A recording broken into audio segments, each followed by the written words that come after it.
Hi everyone, my name is Erin Black. I am 19 years old and I am disabled.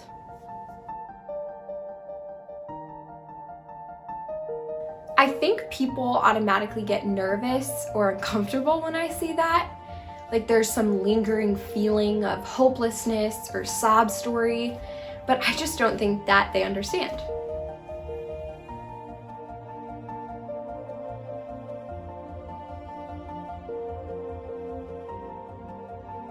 Charcot-Marie-Tooth disease is a disorder in which my brain tells my nerves and my body to do something, and they don't always listen. I cannot do everyday things that other people, I think, sometimes take advantage of. I want empowered to be the first word that comes to people's minds when they think of me and my story and my life narrative, and not in some cringy, inspiring way, but in a way that is like, wow, she knows what she's doing here on Earth. I really don't have much room to complain about my life thus far. I've been able to pursue my dream career in public speaking. I've befriended some of the country's best doctors, and I've actually had the opportunity to study all things surrounding disability more deeply at a top-ranked program in the country. However, I also think there's an element of my life that I do a really good job hiding. And I think because people don't see that aspect of disability, that they sort of romanticize my story a little bit. It is 2 a.m. exactly, and I've been trying to go to sleep for the past 4 hours, and I'm having nerve spasms every 20 minutes. My feet cannot settle down. It feels like knives are stabbing my feet. It feels like the insides of my bones are not able to settle down and are completely fired up and causing me a ton of pain. I'd be lying if I said I didn't just sit in the car for 45 minutes and have a mental breakdown about doing aquatic therapy and clinical trial today. I have no energy to get out of bed because my body hurts and I'm so tired. And I just am so mad that no one sees this element of my life. I just wish people saw that having a disability is exhausting. Being chronically ill is exhausting.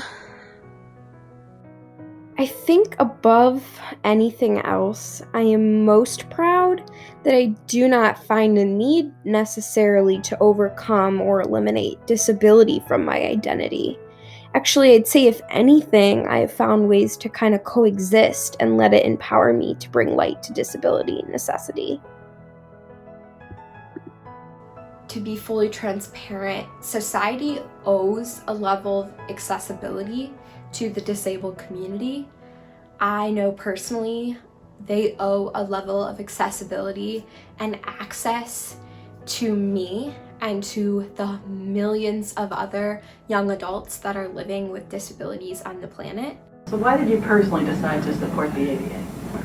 And the bottom line was I felt that a lot of people with disabilities could be wonderfully productive citizens if some of the laws were changed. And so it was an easy call for me. And besides that, I had a wonderful team who had deep convictions on this subject. And the result was the ADA. I personally have really grown to struggle with systematic issues in our country and in the world that relate to people with disabilities. I think it's something that needs to be talked about and recognized. Update to anyone that thinks that universities are accessible. I'm literally going to miss a class that I'm supposed to be at because the building was not accessible enough for me to get into, and I showed up 10 minutes late and to this thing that I needed to go to, and they said, nope, you can't come in because you're too late. It really got me thinking, what do I want people to remember my life by? What pattern do I want people to know? And the short answer is emancipation. There was a man by the name of Thomas Cowser who we recently have been reading in my disability narratives class. And he thought of this concept of the 5 rhetorical patterns of life narratives. There's triumph, horror, spiritual compensation, nostalgia, and emancipation. Now, I think over time, my life narrative has woven to be, or I would hope it has woven to be, a passion of emancipation. Hauser states, the rhetoric of emancipation is not the function of removing or correcting impairments, but of getting the world to accommodate to them. In other words, not seeking to overcome disability, but rather adapting surroundings to seek disability accommodation, if you will.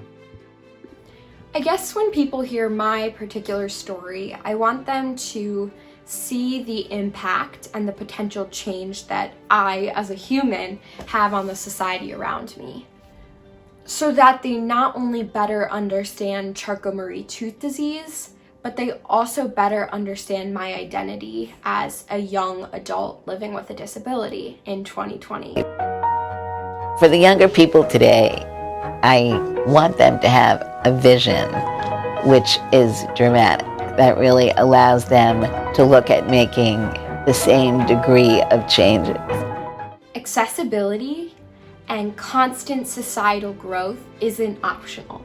We as humans need to constantly strive to better our neighbor and to better the atmosphere and the culture and the daily life of someone we love or someone we barely know.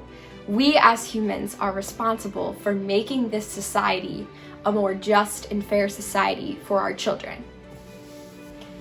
This really is just the beginning, and I want my children in the future, and I want all my friends and my family and my peers to understand what the passing of the ADA 30 years ago did for us, but more importantly, what those people that started this movement of emancipation, I want everyone to know what that did for my life and so many others' lives. And most importantly, I want to be known as one of them. I want to be known as someone that taught others that the disability is not the problem, but the society and the lack of accessibility and education is.